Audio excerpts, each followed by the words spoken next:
মামসোনা daddy বেশিরভাগ মাছ বাজার থেকে নিয়ে আসে। আজকে বাজার থেকে না নিয়ে এসে দূরের থেকেই মানে বাড়ির থেকেই মাছ নিয়েছে। আর এই যে তেলাপিয়া মাছ নিয়ে এসছে। তেলাপিয়া মাছ না, এটাকে লাইলনটিকা মাছ বলে। আর এই মাছটাকে এবার কেটে গুছিয়ে নেব। এর আগে অনেকটাই কাজ বাকি ছিল, সেগুলো সব কমপ্লিট করে নিয়েছি। এবার শুধু মাছ ধোয়ার পালা।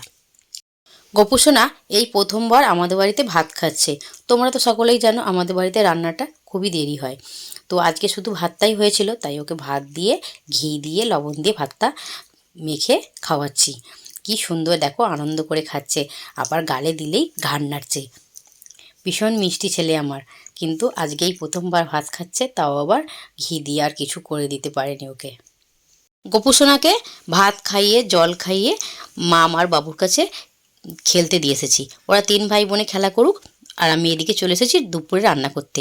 রান্না অনেকটা কাজ এগিয়ে নিয়েছি। এই যে এদিকে মশলা কষছি।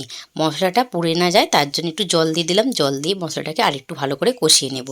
আর এদিকে সেই সকালবেলা যে মাছটাকে কেটেছিলাম সেটাকে ভেজে নিয়েছি। এই যে আর তার সাথে আলু আর বেগুন দিয়ে আজকে মাছটাকে ঝোল করব। মশলাটা ভালো করে কষানো হয়ে গেছে, মশলা থেকে তেলও ছেড়ে দিয়েছে। এবার এর মধ্যে ভেজে রাখা আলুটা দিয়ে ভালো করে একটু কষিয়ে নেব। কষিয়ে নেওয়ার পর পরিমাণ মতো জল দিয়ে দেবো ঝোলের জন্য। ঝোলটা ফুটে উঠলেই ভেজে রাখা মাছ আর বেগুনটা দিয়ে মিনিট 7 মতো ফুটিয়ে নেব। রান্নাবান্না সব কমপ্লিট হয়ে গেছে। এবার চলে এসেছি গোপুসোনাকে ঘুম পাড়াতে। সেই জামাটা পরেছিল, সেই জামাটা না ভিজিয়ে ফেলেছে জল খেতে যেয়ে। তো তাই জামাটা চেঞ্জ করে দিয়ে আমি গেছিলাম। আর এই যে একে এবার ঘুম পাড়িয়ে দিচ্ছি। গোপুসোনার ঘুম এসছে বলে বাবু আর মামার কাছে একদম থাকছে না, তাই এদিকে চলে এসেছি কোলে নিয়ে ওকে এইভাবে ঘুম পাড়াচ্ছি। মাথায় একটু হাত বুলিয়ে দিলে আর এদিকে মানে বুকটা একটু চাপড়ালেই ও ঘুমিয়ে পড়ে। আমি ওকে এইভাবেই ঘুম পাড়াই। ও বেশিক্ষণ নয়, 2-3 মিনিটের মধ্যেই ও ঘুমিয়ে যাবে।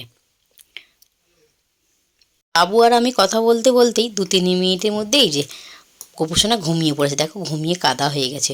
ওকে বিছানায় নামিয়ে দিচ্ছি। বিছানায় নামিয়ে দিয়ে দুপাশে দুটো বালিশ দিয়ে দেবো। বালিশ দিয়ে গায়ে কোনো ঢাকা দেবো না, কারণ আমাদের ঘর তো গরম, তাই ঢাকা দিলাম না। আর ওকে একটু মশারি খাটিয়ে দেবো যাতে মশা না কামড়ায়।